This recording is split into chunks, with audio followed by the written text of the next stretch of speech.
Y yo comentaría un elemento final de viernes antes de pasar a la sección de preguntas y respuestas. Doctora Lomilla.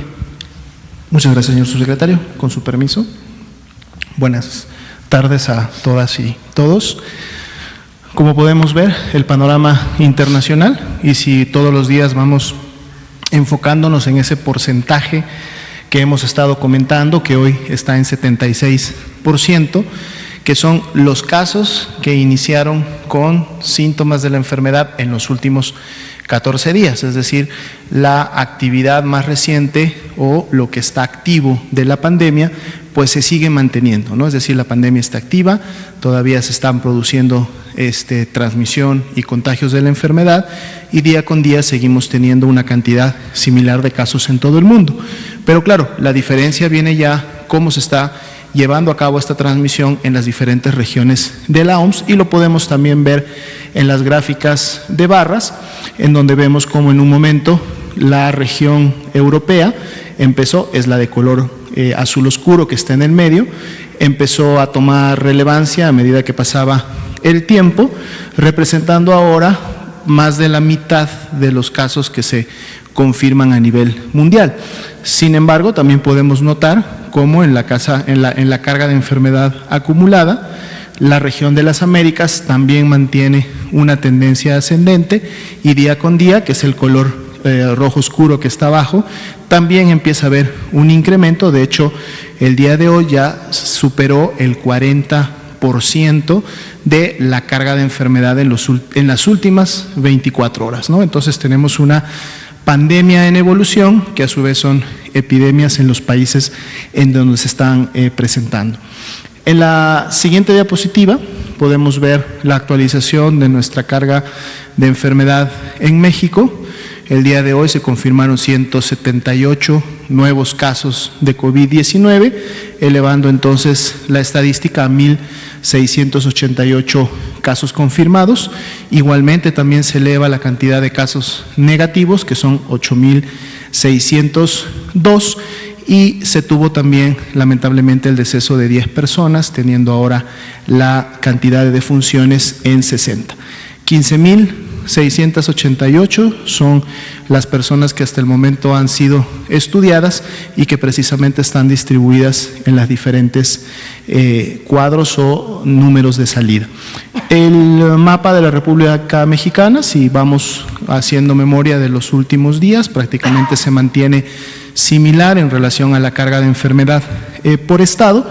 Sin embargo, en la siguiente diapositiva podemos ver un poco mejor cómo se marcan estas diferencias de lo que es la carga de enfermedad como tal, resaltando lógicamente la Ciudad de México, pero recordando también que precisamente en los no solo estados, sino localidades, alcaldías, ciudades, en donde tengamos una mayor carga poblacional, es decir, concentración de personas, es donde vamos también a estar esperando que tengamos más número de casos. Pero si vemos contrastada, ya lo decíamos, esta carga poblacional, que sería la siguiente diapositiva, es decir, si sacamos una tasa de incidencia por cada 100.000 habitantes, pues entonces tenemos una distribución que nos permite ahora sí hacer una comparación de, en su momento, esta carga o cómo se está presentando la epidemia en los diferentes estados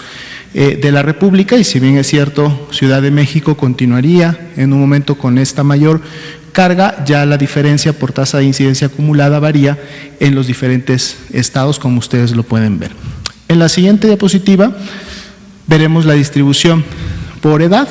También, como pueden ver, se ha mantenido prácticamente en una tendencia similar, en donde la mayor cantidad de casos son nuestros adultos jóvenes. También hay una afectación importante en los mayores de 65 años y se mantiene un predominio del 58% en hombres.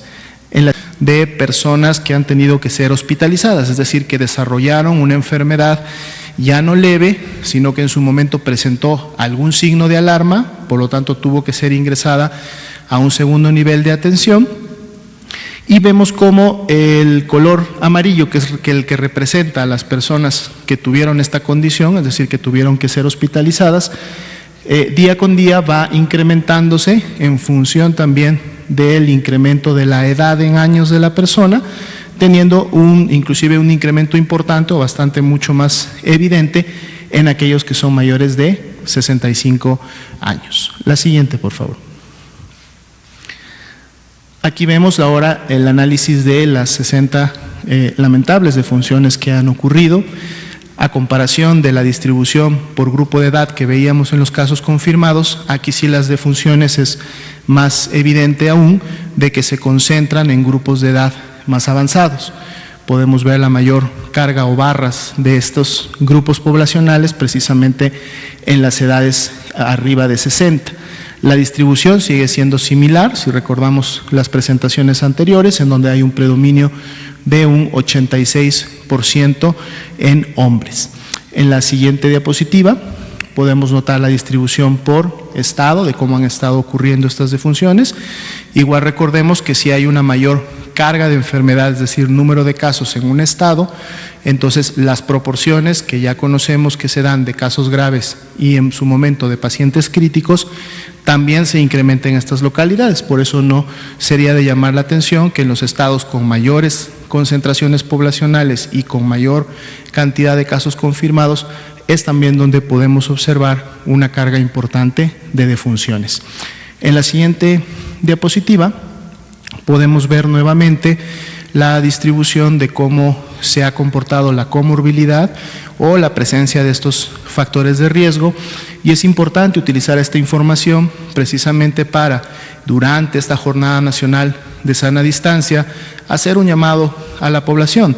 Si usted es una persona mayor de 60 años de edad, si usted es una persona con diabetes, con hipertensión, con obesidad, con algún problema pulmonar o cardíaco, se los invita a quedarse en casa. Quedarse en casa significa generar una protección en estos momentos en donde la epidemia está iniciando su incremento en relación a la carga de enfermedad y por lo tanto el riesgo de que usted, si no se queda en casa, se pueda contagiar en un ambiente comunitario.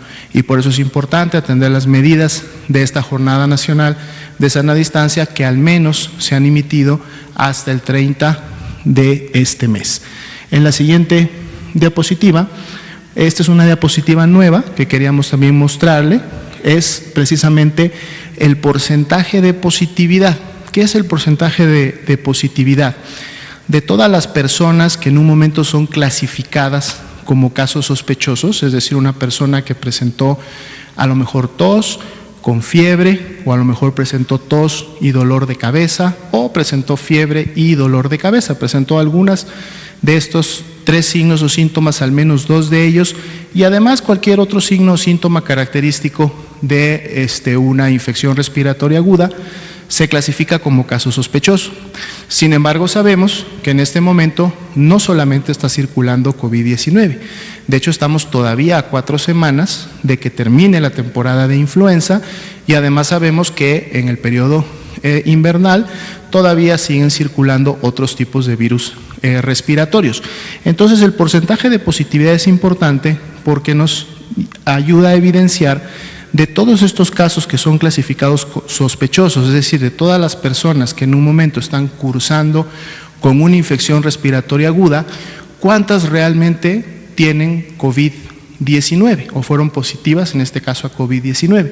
Aquí podemos ver en la gráfica la columna total representa aquellas personas que fueron clasificadas como casos sospechosos, las que están en color rojo representan las que fueron positivas a COVID-19 y las que están en color oscuro representan todas aquellas que salieron negativas a COVID-19, es decir, sí presentaban una infección respiratoria aguda, pero no era COVID-19.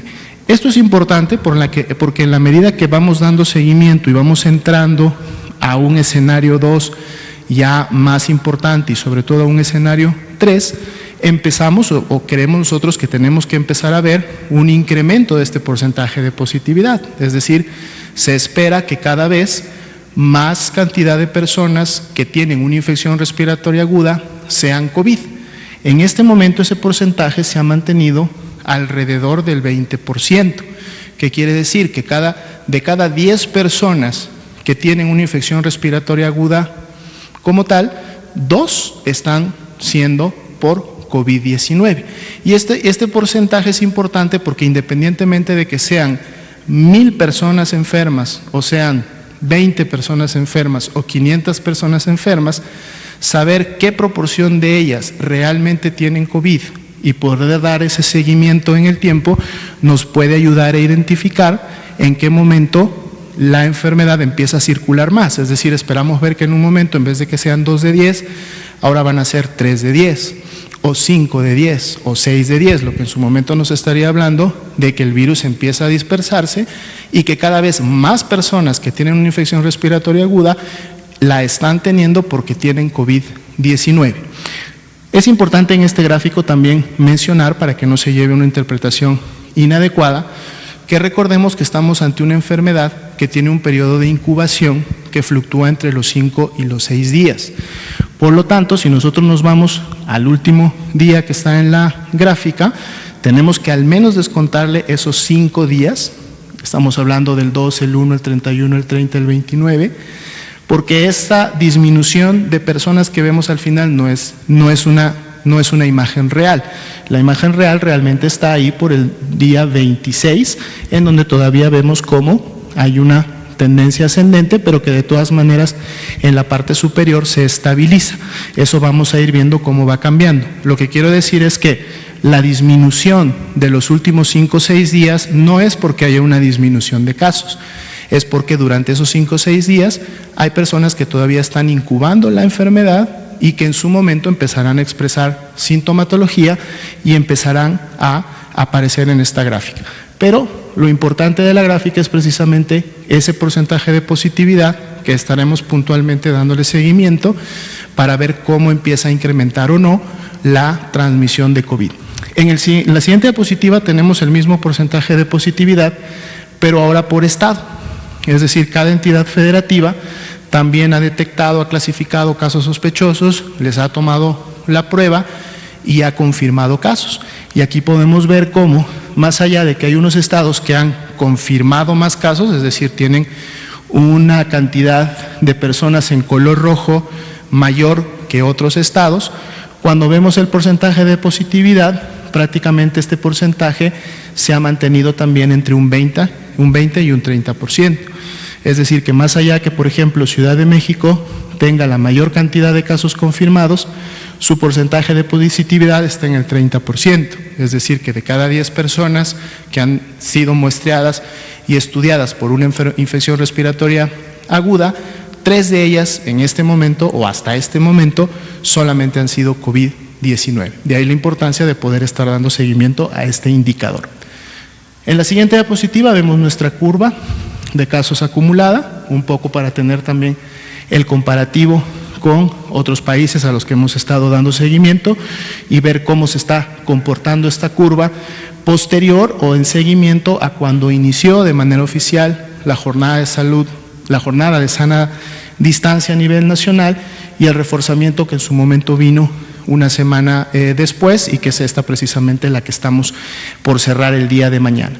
Y en la siguiente veremos también nuestra misma curva de casos acumulados, pero también de casos incidentes, para en su momento ver cuál es la tendencia de esta confirmación de casos de la que estábamos hablando. Decíamos que el día de hoy se habían confirmado 178 nuevos casos, ahí están expresados, pero de alguna manera es una tendencia similar a la que hemos observado en la última semana. Esta tendencia también es importante darle seguimiento porque en la medida que vayamos avanzando en el escenario 2 y posteriormente en el escenario 3, esperamos ver también un incremento de cómo día con día se van confirmando más y más casos. Ese sería el panorama para el día de hoy. Gracias, doctora Lomía.